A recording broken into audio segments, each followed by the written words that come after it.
Usa ka tingog, usa ka katawhan.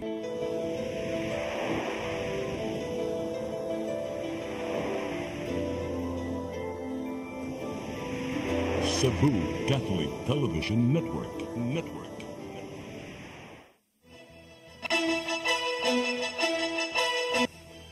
Uluhan sa mga balita sa Sayri 47. Nagkadayang sektor gilambigit na sa dakbayan sa Mandaue sa pakigbatok sa sakit nga dengue. Tungod sa issue sa Pogo, Lapu-Lapu City Police Office Director, hepe sa Police Station 4 ug City Investigation Unit Chief, girilibuhan, sugbo, nakihiusa sa kasaulugan sa adlaw nga tawhan ni Presidente Ferdinand Bongbong Marcos Jr. Subject sa warrant of arrest sa kaso sa illegal nga drugas sa barangay Hampang, Argao, nakigpinusilay usa sa mga operatiba na angol. Sugbo, Kabisayan ug Mindanao, Pilipinas ug katawhan kutos maabot atong Sibya sa tibuok kalibutan mayong hapon. Live kita karon sa CCTN Channel 47 ug kini ang tulumanon sa nagunang kasayuran nga angay natong masayran. Ako si Dennis Taba. Tulumanon sa patas ng mga balita ug opinyon. Ako si Danica Cabalis.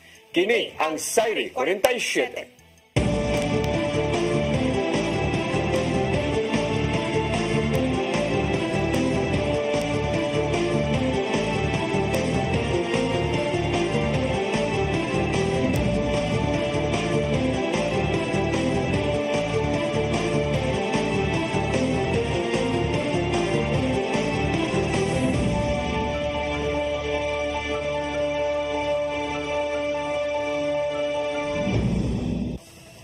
Ug karon sa kumpletong detalye sa atong mga balita, syudad sa Mandaue ni reactivate sa City Level Dengue Task Force kini aron malambigit ang nagkadayang sektor sa mga ipatuman nga lakang batok sa dengue. Ang kasayuran ihatod ni Mary Rose Sagarino. Padayon ang pagsaka sa kaso sa dengue sa syudad sa Mandaue. Sa kasamtangan, niabot na sa 703 ang kaso ug 5 ang patay tungod sa sakit. Tungod sa pagtaas sa kaso, ang Mandaue gipaubos sa Code White Alert level din gihingusgan ang precautionary measures batok sa dengue. Subay niini ang Mandaue ni reactivate na sa City Level Dengue Task Force diin miyembro ang representante sa nagkadaiyang sektor. Pipila sa sakop mao ang City Engineering Office ug Mandaue City Environment and Natural Resources Office alang sa taha sa pagbungkag sa nagpundong tubig nga posibleng kaitlugan sa lamok. Lakip sab ang Department of Education alang sa Dengue Brigade sa matagtunghaan. Uban pang sakop sa task force ang National Shrine of St. Joseph ug Barangay Health Centers nga nitabang sa pagpromote sa 4S o ang Search and Destroy, Self-Protection, Support Fogging ug Seek Early Consultation. Daghan siyang miyembro outside of City Health. So ang City Health Initiatives kanang unsay amo ang mandatos dire. Ang City Dengue Task Force additional nga ato ang responsibilidad nga ihatag nato sa uban natong kauban sa trabaho dire sa development no sa public health. Gawas sa task force gilambigit na usab ang mga barangay officials alang sa regular nga pagpahigayon og clean-up drive. Giawhag ang mga residente sa syudad sa pagpatuman sa 4S aron kalikayan ang sakit nga dengue. Paningwaon lang nato nga maatiman gyud na siyang naay sakit. Malikayan nga mudaghan no pinaagi sa pag-remind again sa mga atoang kauban sa komunidad na balik ta atong 4S gyud himuon atong habit ang pagpanlimpyo ang pagwagtang sa mga potential breeding sites. Mary Rose Sagarino, CCTN News. Girilibuhan na ang City Director sa Lapu-Lapu City Police Office subay sa mando sa National Headquarters. Wala pa'y gitudlo ang Police Regional Office 7 nga muhulip kaniya. Ang kasayuran ni hatod ni Crystal Joy Pelerca. Gikumpirmar karong adlaw ni Police Lieutenant Colonel Christian Torres, ang spokesperson sa Lapu-Lapu City Police Office, nga adunay relief order si City Director Police Colonel Ali Baron o epektibo kini kagahapong adlaw. Matod sa tigpamaba nga ang mando sa pagrelibo sa ilang City Director nagikan sa National Headquarters. Kasamtangang naghuwat pa ang LCPO kung kinsa itudlo sa Police Regional Office 7 nga ipuli ni Police Colonel Baron. So wala pa siya gipuli, motong giingon sa ni Sir Pilare sa region is still waiting. So Hantod karon, probably within this day or by next day. Samtang nagpadayon pang investigasyon, ang ginilibuhan nga City Director adto ibutang sa PNP Personnel Holding and Accounting Unit sa Campo Crame. Ang City Deputy for Admin nga si Police Lieutenant Colonel Conrado Manatad mo'y kasamtangang officer in charge sa LCPO. Subay sa mong balita, sa wala pa ang relief order sa City Director, una nang nadawat sa LCPO ang relief order sa City Investigation Unit Chief nga si Police Lieutenant Colonel Dindo Juanito Alaras ug hepe sa Police Station 4 nga si Police Major Judith Besas nga epektibo ni adtong Setyembre 11. Matod ni Police Lieutenant Colonel Torres nga kasamtangang gibutang sa Personnel Holding and Accounting Area ang duha ka personnel samtang nagpadayon ang investigasyon. Ongoing ang ilang pre-charge investigation to determine of na probable cause ang warrant kung angay ba silang i-administratively charge i-undergo sa nasa sila sa holding unit na to, meaning to say floating status sila sa pagkakaroon while waiting sa pre-charge investigation. Gidugang ni Police Lieutenant Colonel Torres nga kung masuta nga simple negligence lang ang nahimong kalapasan sa duha ka personnel, tulo ka buwan nga silot sa kasong administratiba ang ipahamtang kanila. Apan kung mugawas sa investigasyon nga bugat ang ilang partisipasyon sama na lang sa pagprotektar sa illegal nga pogo operation, iduso na nila ang kasong administratiba ngadto sa Police Regional Office 7. Si Police Major Lian Ray Indozo mao'y nahulip nga bagong CIU Chief, samtang si Police Major Christopher Castro mao'y bagong nilingkod nga hepe sa Police Station 4. Ang bagong CIU Chief naggikan sa PRO 7, samtang si Police Major Castro naggikan sa LCPO City Investigation and Detective Management Unit kun CIDMU. Ang pagrelibo sa duha ka personnel lakip na sa City Director adunay kalambigitan sa pakyas nga pagmonitor sa illegal nga operasyon sa pogo sa Barangay Agus nga sakop sa ilang jurisdiksyon. Crystal Joy Filerca, CCTN News. Giingong pagpanuhol ni Alice Guo og binilyon ka pesos aron matabangan siya. Gisusi na sa Department of Justice. Kini aron mamatud-an kung tinuod ba ang mga gipangbutyag ni kanhi Senador Ping Lacson. Ang kasayuran ihatod ni Gian Navarro.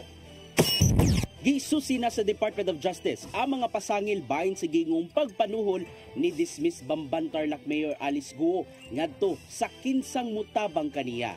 Mato di DOJ Secretary Jesus Crispin Remulla nga gisubay na nila ang pasangil nga unang natribukar ni kanhi Senador Panfilo Lacson. Gibutyag ni Lacson pinagi sa ka-interview nga aduna siya higalang Filipino-Chinese nga gitanyagan og 1 billion pesos gikan kang Guo isip bugti sa paghatag og tabang. Buot pa matud-an sa ahensya ang kamatuoran kung manghatag ba og cash ang kontrobersyal nga opisyal aron matabangan siya og matuman ang iyahang mga pabor. Maong nakita ni Remulla nga binilyong balor sa kwarta ang gigamit ni Guo Waping alias Alice Guo ang gigamit aron pagtabang ngadto kaniya. Dugang pa nga daghan ang nihatag og suporta sa kontrobersyal nga mayor. Kinsang gipasangin lang nagpaluyo sa illegal pogo hubs sa Luzon. Giyang opinon sa legal counsel ni Guo nga si Attorney Stephen David ang nakang sa DOJ. Kini aron mutumaw matud pa ang kamatuoran bahin sa mga pasangil. Giulagway ni Remulla nga grabe kakuting ug lawom ang mga laka nga gipambuhat ni Guo sa tinguhang makalingkawas gikan sa giatubang nga issue. Gian Navarro, CCTN News.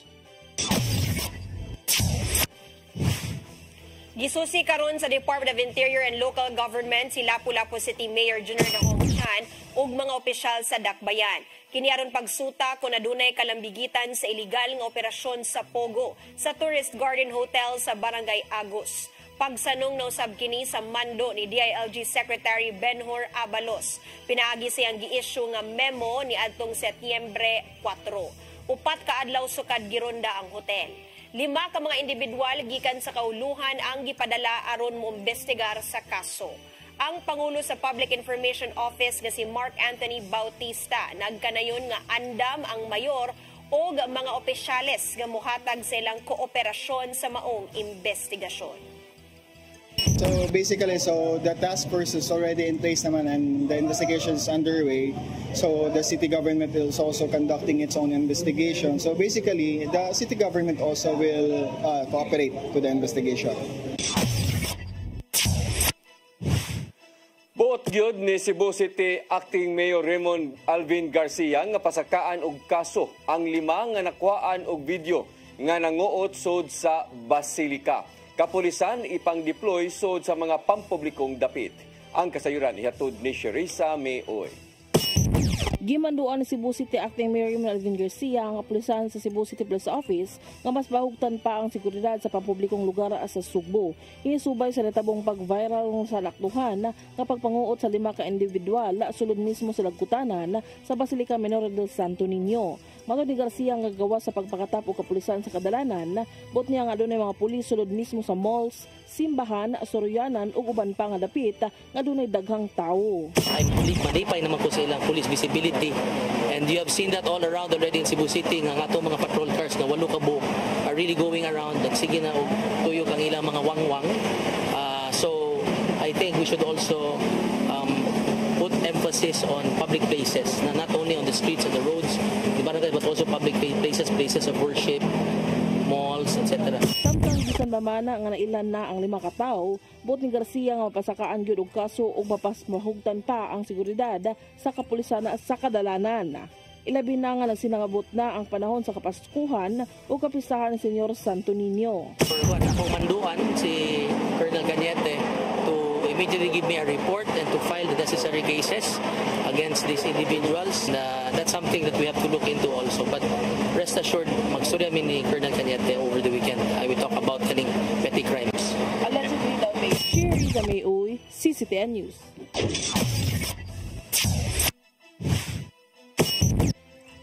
Mosunod, Sugbo nakikiusa sa kasaulugan sa adlaw na tawhan ni Presidente Ferdinand Bongbong Marcos Jr. Kanaog daghan pa mga balita sa pagbalik sa Sayre 47.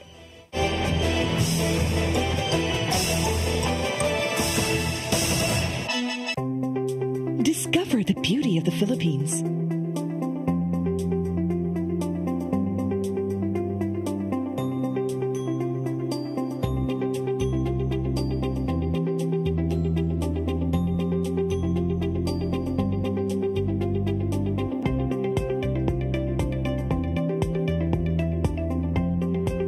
With Philippine Airlines, the country's flag carrier.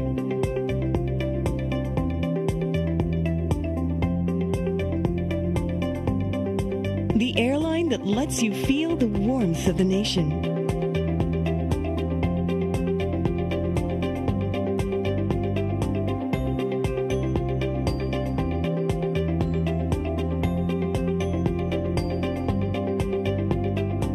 Mabuhay!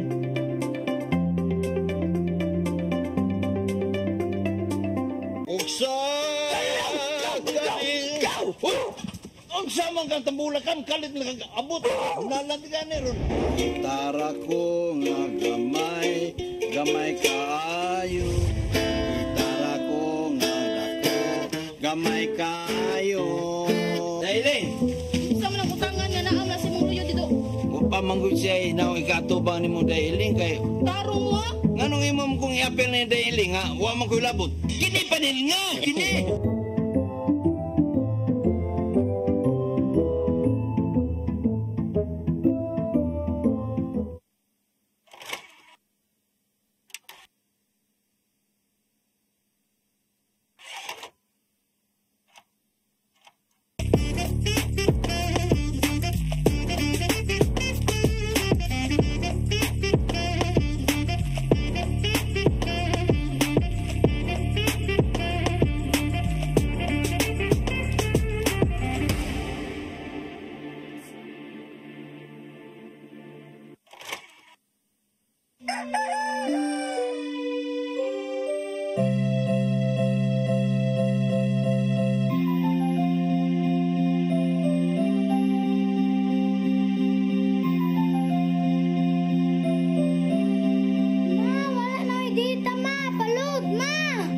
Sorry ma'am, na-late ko.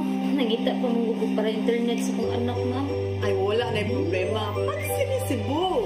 Sinisibu, Sinisibu. For your internet connection. And for the signal of your cable TV. So fast and straight the transmission to your phone. Sinisibu! Sinisibu, Sinisibu. Offers you to have fiber optics. For your viewing experience,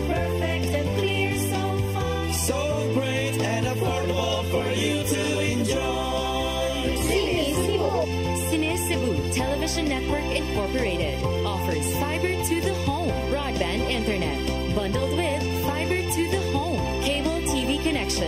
Cine Cebu Television Network Incorporated, with its operation in Metro Cebu and the whole province of Cebu soon. And affordable for you to enjoy. Cine Cebu.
Balik sa atong mga balita, 3,000 ka mga barangay workers, lady, janitor, senior citizens, PWD sa dakbayan sa Lapu-Lapu o Mandaue nakadawat og tag 5,000 ka pesos. Subay na usab kini sa adlaw na tawhan ni Presidente Bongbong Marcos. Ang kasayuran ihatod ni Mary Rose Sagarino. Moabot sa 10 milyones pesos nga cash assistance ang gipangapod-apod ngadto sa 2,000 ka mga barangay worker, salesperson, cashier, bagger, janitor, security guard sa dakbayan sa Mandaue. Ang payout ubos sa ayuda para sa kapos ang kita kun aka program sa nasudnong kagamhanan. Ang distribution dungan nga gipahigayon sa tibuok nasod subay sa ika-60 city nga birthday ni Presidente Ferdinand Marcos Jr. Supposed to be 3,000 but because it's the birthday of the President, iyang gi 5,000 eh. No, it's under the budget allocation gyapon nato sa national. Matag distrito gigahinan og 1,000 ka benepisaryo apan sa Mandaue moabot sa 2,000 tungod didugang og 1,000 ka slots ang tingog party list. Actually kani mga sales lady gi-online ni nato, no? So wag ito gipili ana nga online kani na registered, naka-qualified ang requirements for kaning submission, qualified sila sa AKAP, mo ni ato ang gitagtagaan. If sila mo ato natagaan pero ato napatay second batch ani. But swerte lang gini sila karon kay 5,000 ilang madawat. Gipanguluhan ang distribution ni Congresswoman Imari Lole Papuano Dizon, Department of Social Welfare and Development Region 7, Provincial Board Member Tadeo Junki Uwano og Acting Vice Mayor ni Rizazon Ruiz. Samtang sa syudad sa Lapu-Lapu, usa ka libo ka mga senior citizen, person with disability ug solo parents ang benepisaryo. Ang distribution gipanguluhan sab ni Congresswoman Cindy King Chan. Mary Rose Sagarino, CCTN News. Sugbo nakigiusa sa kasaulugan sa adlaw natawhan ni Presidente Ferdinand Bongbong Marcos Jr. Pinagi kini sa serbisyong gitanyag sa mga ahensya sa gobyerno ngadto sa publiko. Ang kasayuran niadto Digian Navarro. Nakigiusa ang kagamhanan sa probinsya sa Subo sa pagsaulog sa adlaw natawhan ni Presidente Ferdinand Bongbong Marcos Jr. Usa ang Subo sa mga lugar nga nagpaygayon og handog ng Pangulo dungan sa ubang mga lalawigan sa Luzon, Visayas ug Mindanao. Nag-abot ang mga ahensya sa gobyerno sa Cebu Provincial Capital aron paghatag na sila mga serbisyo ngadto sa matag Subuanon. Sama lang sa kadiwa ng Pangulo gikan sa Department of Agriculture 70 mga preskong agricultural ug local products ang mapalit. Samtang nagtanyag og serbisyo ang TESDA 7 pinagi sa TechVoc courses gigitanyag gikan sa pipila ka mga training centers. Apil no sab ang one-stop shop services gigiandam sa ubang mga ahensya sulod na mismo sa social hall. Giangop DB si Gobernador Hilario Junjun David III among kay gayunan aron makaabag ngadto sa mga tabangonong Sugboano. Para na si testament to the Marcos administration's commitment to well-being of every Filipino and to reduce the hardships of our people. So, naabot ng iusap para ni Presidente Marcos dili sa atong probinsya sa Subo. Samtang gipasalamatan ni Tourism Secretary Cristina Garcia Frasco ang mga Subuanon sa pagsuporta sa kasamtangang administrasyon. May numdumang usa ang Subo sa mga nagpadaog kang Marcos Jr. natong 2022 presidential elections. Ang serbisyo sa gobyerno mabati sa atong mga kaigsuunan sa tanang sulok sa Pilipinas, apil na dinhi sa iyang gipangga ug gimahal nga probinsya sa Subo na nagahatag sa pinakadako nga mayoriya alang kaniya ngadtong miaging eleksyon. Alang sa maong kasaulugan, tuyong mibisita si Marcos Jr. sa Nueva Ecija aron panguluhan ang paglusad sa agripuhunan at pantawid program. Ang iyang panginaot karong 67 anyos na siya ngadto sa tanang mga nanambong mao ang hingpit nga kalambuan ngadto na sa sektor sa mga mag-uuma lukot nasod. Kaya ngunit hindi lamang yun ang aking sadya. Ako'y pumupunta pagka meron tayong pong mga ganitong klaseng event. Pumupunta po ako dahil naririnig ko mula sa inyong mga leader, mula sa inyong mga congressman, si Mayor, lahat naririnig namin kung ano ba talaga ang pangangailangan.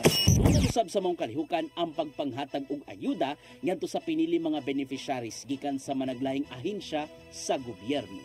Gian Navarro, CCTN News. Sa laing balita, kahanas sa usa ka tawo mahinungdanon aron makalampos sa gisudlang trabaho. Kini ang manahimong panahom sa Department of Labor and Employment dinhi sa Region 7, subay sa panglantaw gikan sa usa ka grupo bahin sa pagpangita og trabaho. Ang kasayuran ihatod pagbalik ni Gian Navarro.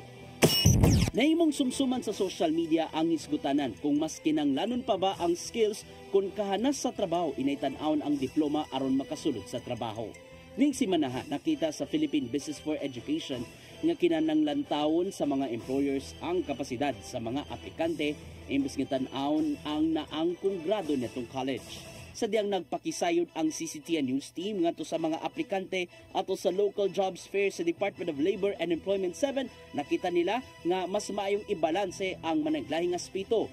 Sama na lang ning graduado sa kursong Marine Technology nga nisuway og trabaho sa ubang industriya samtang nagpaabot sa sunod niyang biyahe sa barko. Suma pa niya nga adunay koneksyon ang kahanas sa tao ug pagtapos sa gikuang kurso aron makalampos sa gisudlang trabaho. Nakuyog jud ang duha kay if naka-diploma as well as naka-skills, so ang possibility nga ari ka sa hire sa work is high chance ka. So nasa sa middle. Nakahuman usab sa ka aerospace school kining dalagang aplikante sa mausab nga job fair. Suma pa niya nga mahimong gyapong makuha ang kahanas sa gayong makabuilo na sa gisudlang kumpanya. Because skills, we are not born with these skills. Pwede na to siya nga ma-learn on the way if willing lang jud ta mo work para maka-learn ta ana nga skill. So it's not because you're not born with that skill, wala na kay opportunity para maka-grow sa imuhang gusto nga industry. Gundahan sa Dole 7 ang panahong gikan sa maong advocacy group.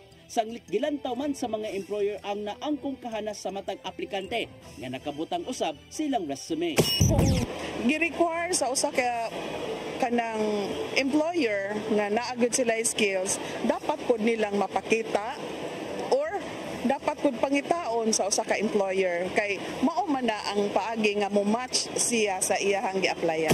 Karong adlaw dili mo menos sa 2,000 ka mga bakanting trabaho ang nagpaabot sa mga nanimpad nga aplikante sa Sugbo ato sa ilahang nga jobs fair.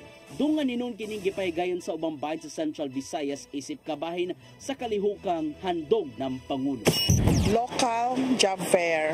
So as of now, naatay mga employers nga mo total og 28 ka mga employers. Ian Navarro, CCTN News. Mihangyo si Pope Francis nga tagan og makiangayong sukulan alang sa mga trabahante gawas sa nasod kon migrant workers. Ato siyang apostolic visit sa nasod nga Singapore, nagkanayon ng Santo Papa nga kinahanglang panalipdan ang katungod sa maong mga mamumuo. Tungod kini sa ilang dakong tampo nga gihatag sa katilingban, maong subsob ang ilang pagpaningkamot sa gawas sa nasod. Maong kinahanglan alang ni Pope Francis nga hatagan og pagtagad ang mga migrant workers aron mula hutay bisan sa kamingaw layo sa ilang Pinoy-anan. Mibisita si Pope Francis sa pipila ka mga nasod sa Southeast Asia alang sa iyang papal visit di libuan ang misugat kaniya.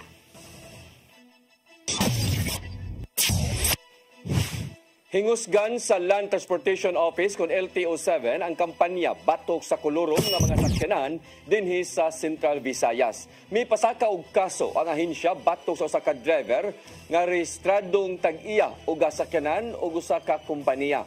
Giduso na sa Cebu City Prosecutor's Office ang kasong kalapasan sa Republic Act 11659 batok kanila tungod kay dili sila rehistrado isip mga public utility vehicle. Matod ni LTO7 Director Glenn Galario nga kabahin lang kini sa ilang patas nga pagpangalagad ngadto sa tanan nga mga motorista. Awhag niya sa uban nga magbaton og saktong mga dokumento, apil na ang authorization gikan sa LTFRB7 aron makabiyahe isip pampublikong sakyanan.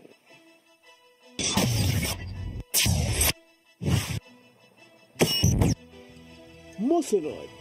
Subject sa warrant of arrest sa kaso sa illegal nga drugas sa barangay Hampang, lungsod sa Argao, nakigpilosilay usa sa mga operatiba na angol. Kana og daghan pa mga balita sa pagbalik sa Saire 47.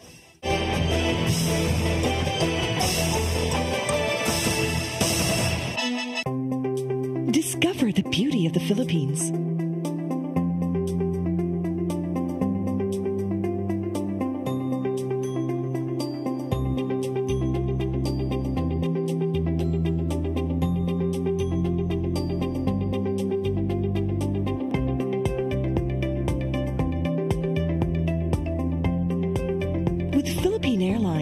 Country's flag carrier.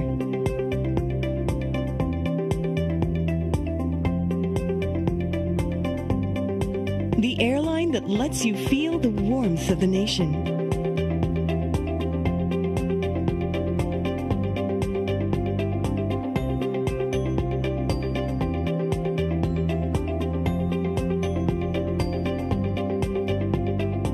Mabuhay.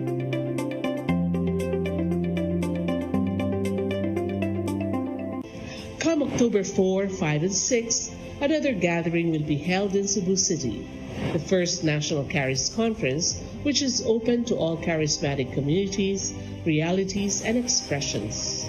Hosted by the Brotherhood of Christian Businessmen and Professionals, the event will have interesting workshops and topics to help us grow in our various charismatic gifts and charisms. Watch out for more details about this event from our host BCBP in the coming days. Meantime, let's be ready to join these gatherings and pray for the outpouring of the current of grace in the Philippines.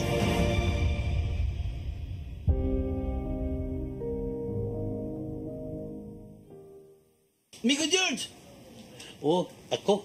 Naon sa maning tanawan eh, oh? Kalma lang ni Godido. Sila Godido, ano mo sa susili? Sa'yo na. Oh, kano sa baka mo mabutan? Murag mao siguro na inyong hiwata. Oh, pagtagsa mo ni.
Incorporated offers fiber to the home broadband internet bundled with fiber to the home cable TV connection.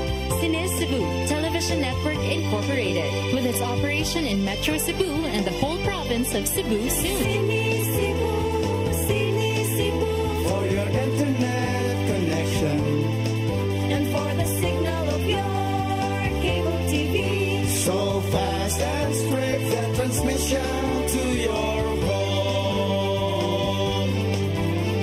Sinis Cebu offers you to have fiber optics for your viewing experience, perfect and clear, so fast, so great and affordable for you to enjoy. I am the God that healeth thee.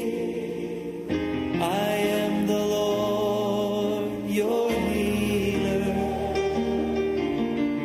I sent my word and healed your disease.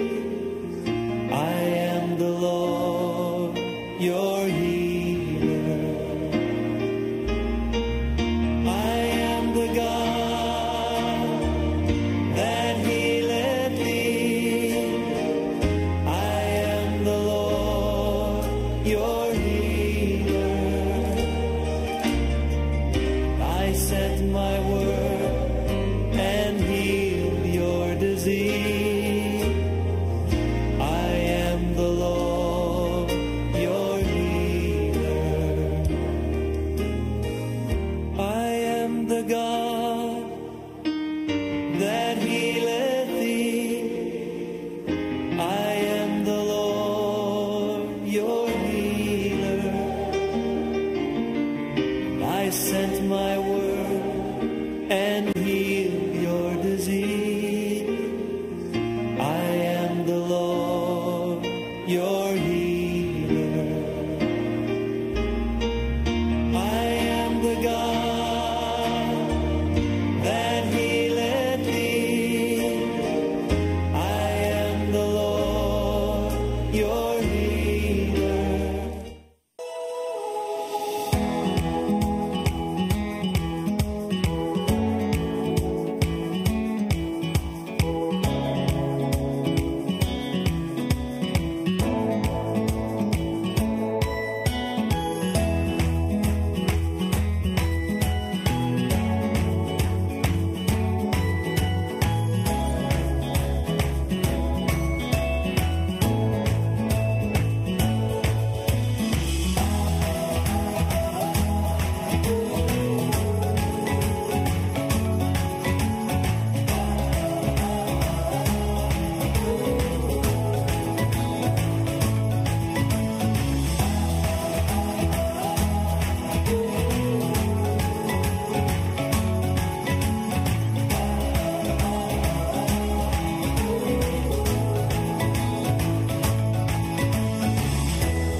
Balik sa atong mga balita, subject sa warrant of arrest sa kasong illegal nga drugas sa barangay Hampang, lungsod sa Argao. Nakigpinusilay sa mga pulis nga mudakop unta kaniya. Usa sa mga operatiba na angol human na musil ang subject sa operasyon. Ang kasayuran hihatod ni Arnold Bustamante. Patay ang usa ka lalaki human ni nagpinusilay sa mga pulis sa Argao sa pagpangulo sa hipin ini nga si Police Major Janos Giangan sa Barangay Hampang, Bukirang Dapit sa lungsod sa Argao alas 5:45 ganinang kadlawon. Ang nakada sa enkwentro gid nga si Geraldine Bahinting Givana alias Geraldine nga doon warrant to sa kaso sa illegal nga drugas kay giluwatan ni Honorable Judge Mayfaith Liedo Trumata Ributiaco. Pinitsahan ito Nobyembre 9, 2023. Matunigyangan nga sa diyang padung na sila nga mutunga sa repit. Kadit lang ang ipamusil sa mga suspitsadong ilang sakinan. Mayon na lang kay wala siya makasakay niini. Samtang ang usa siyang personel nga naa sa luyo nga naglingkod mao inaigo sa iyang bulletproof vest. Nagtusigyangan nga nailhan sa mga suspitsado ang iyang sakinan. Nga tungod ani, giunhan sila sa pagpamusil. Pag-third, maunta may warrant of arrest sa suspect no si Geraldine Ivana alias Geraldine. Nya kay kini magulugaran nila kani bukid man nya way laing agianan ba kanang moagi ka sa inig patangan na nabal-a naman siguro nila unsa among gisakyan gi pusin man din na diretso. Milana tug duha ka oras ang ilang enkwentro batok sa gibanabana na puno ka mga armado ug ilang nakita nga midagan ang suspitsado nga si Geraldine sa bukid ug misulod sa hinimong tunnel. Didto na sila nagtiwa sa pagtinusilay hangtod nga ilang na corner si Geraldine ug naigo sa pagpusil sa usa sa mga pulis sa Argao nga may resulta siyang hinanaling ang kamatayon. Na ilang hitman sa mga durugista ang suspitsado. Matunigyangan o nga nakadawat na sila og report nga musukol gyud ko nga dunay musuway sa pagdakop niini. Kini si suspect namo noon ni siya nga hitman sa drug personality diri gyud sa Argao nga base diya sa Hampang. Mao ni siya ang ilang hitman. Dula kay laing mga personalidad nga gipangita karon si Giangan nga pulos usab dunay mga pending warrant of arrest nga nagtago-tago sa mga bukirang barangay sa lungsod sa Argao. Arnold Bustamante, CCTV News. Mubalor ngadto sa 70 million pesos nga weighbridge station ang gikatakdang ibutang sa Cebu South Coastal Road sa SRP habig sa dakbayan sa Sugbo. Ang kasayuran hatod ni Shariza May Uy. Mobalor nga to sa 60 milyones ka pesos nga weighbridge station ang gikatakda nga ibutang sa Cebu South Coastal Road sa SRP sa habig sa dakbayan sa Sugbo. Tinguha nga mas mapatuman ang luwas nga pag-agi sa mga sakyanan nga mosubay sa Cebu South Coastal Road ug mapanalipdan kini sa kadaot tungod sa maghinubrang mga kabugat sa karga sa sakyanan. Gikatakda nga butangan og permanent weighbridge station aron nga masayran ang timbang sa mga dagkong sakyanan. Gipaygayon ang pagbutang og time capsule kauban na mga opisyal sa Cebu City Government, DPWH ug CCLEX. Kabahin kini sa pagpatuman sa Cebu City Cordova Link Expressway nga gigahinan og 70 milyones ka pesos. Diin sila usab ang mo-manage niini apan gikinahanglan nga i-deputize sila sa LTO. Gibutyag sab ni CCLEX General Manager Alan Alfon nga dako kini nga tabang alang sa CCLEX ilabi na nga mas mapadali ang pagmonitor sa mga overload nga sakyanan nga mosubay sa CCLEX ug sa SRP. Katabang ni to smoothen the traffic diri sa South Coastal Road. Then nasa-smoothen the traffic. Maka-maintain both kay for one, kung na mga overloaded trucks, ma-intercept man nato. Ikatakda nga masugdal ang pagkimo sa labing daling panahon ang weighbridge station. Matod ni Engineer Manolo Madronio, ang Assistant District Engineer sa DPWH, nga dako usab kining tabang alang sa DPWH ang maong weighbridge ilabi na sa pag-maintain sa kadalanan nga dili kini maguba dayon. So ang purpose po nito is para ma-check natin yung mga dadaan sa CCLEX and makontrol natin yung overloading ng mga big vehicles po, lalo ng mga trackings natin na dadaan sa CCLEX. So ito rin po makakatulong para ma-maintain natin yung kalsada na hindi ba masira agad dahil sa mga overloaded na mga sasakyan na dati. Samtang tinguha usaba nga mas mapadali ang paghimo sa turnabouts nga proyekto sa DPWH diha sa habig sa SRP paingon sa Esquina Vistil nga mo'y gamiton sa mga sakyanan nga madakpan nga mag-overload isip tuyukanan pagbalik. Not only CCLEX but also the coastal road because once a vehicle is overloaded, just like what happened last year, it was an overloaded trailer truck having steel pipes with it. If makabaw lang daan because of the checkpoint or because of a weighbridge na overloaded siya, then we can definitely prevent those kinds of things to happen. Shariza May Uy, CCTN News. Mo kadtong naglangkob sa atong mga balita sa Sayre 47, ako si Dennis Tabar. Ako si Danica Cabalies, hangtod Lunes buhon sa inyong paboritong tulumanon. Sayre 47.